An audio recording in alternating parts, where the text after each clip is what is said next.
L'Olympique de Marseille a réalisé un gros mercato d'hiver, bien loin de ceux qu'on a l'habitude de voir en tant que supporter marseillais. Des gros noms, bien pensés, bien recrutés. Le raccourci est facile mais réel. Il y a 2 ans, jamais on n'aurait pu attirer des joueurs d'un calibre pareil, quand nos mercatos d'hiver étaient mous et ennuyeux. 3 recrues offensifs pour 55 millions d'euros, Malinowski, Unai et Vitinha. Du long terme, plus que du court terme, ces joueurs viennent renforcer un effectif peut-être trop court pour espérer jouer la Ligue 1 et la Coupe de France à fond.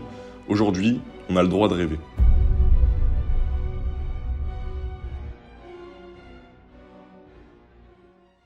Donc l'Ukrainien arrive de l'Atalanta. Il a 29 ans, c'est un milieu offensif, gaucher, connu pour sa force de percussion et son génie créatif. Un joueur que je suis hyper heureux de voir au Stade Vélodrome, même si ses débuts sont poussifs.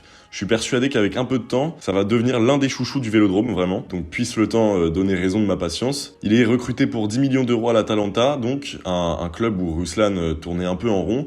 Et Marseille, c'est un nouveau challenge pour lui. Il arrive en début de mercato en remplaçant, entre guillemets, Dan Minarit.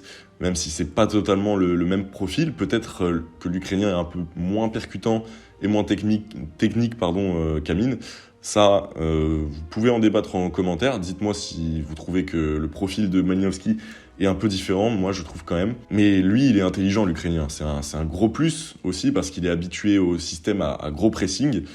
Donc faut dire qu'il a été logé à la bonne enseigne avec Gasperini. C'est un meneur, il a une bonne frappe de loin, un gros physique et bref, je trouve que c'est un profil très adéquat avec le système Tudor. Malinowski a tout de la bonne recrue.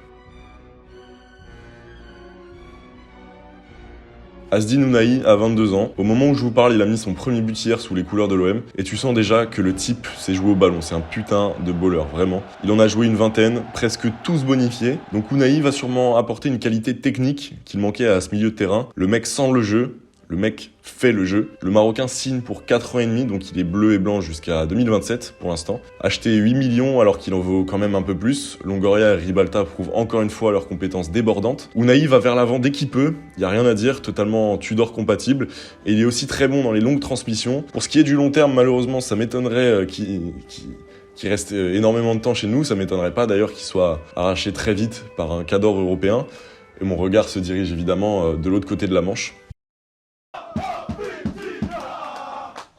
Vitinha, c'est plus que la cerise sur le gâteau. Je pense que c'est vraiment la pièce maîtresse du mercato de Longoria et Ribalta. J'ai évidemment lu le thread de Marwan Belkacem sur Twitter. C'est un supporter de l'OM qui tweet très très bien avec ses doigts.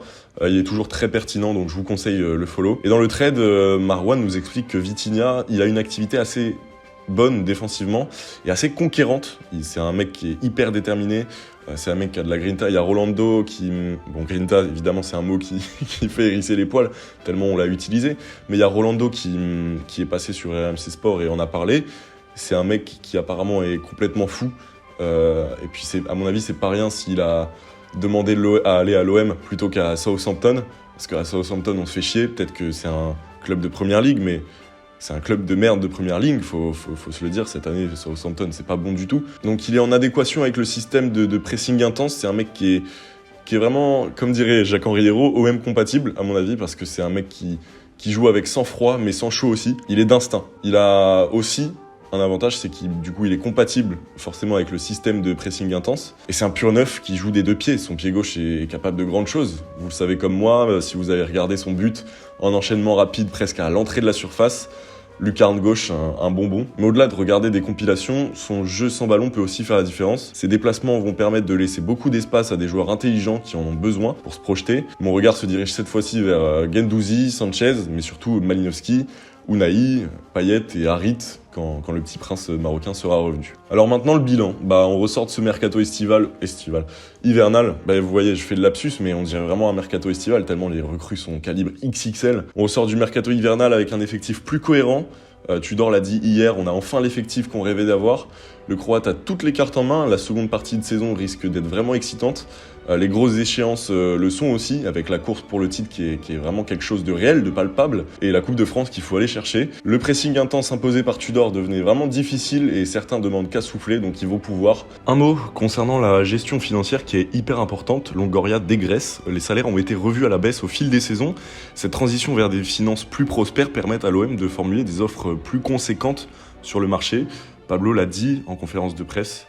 aujourd'hui, l'OM n'a pas changé de dimension économique, donc c'est plutôt rassurant. Et pour les non-supporters marseillais, d'autres vidéos arrivent sur la chaîne évidemment, mais j'étais vraiment enjaillé à l'idée de faire une petite vidéo sur ce mercato de dingue. Voilà, j'ai essayé de synthétiser un max.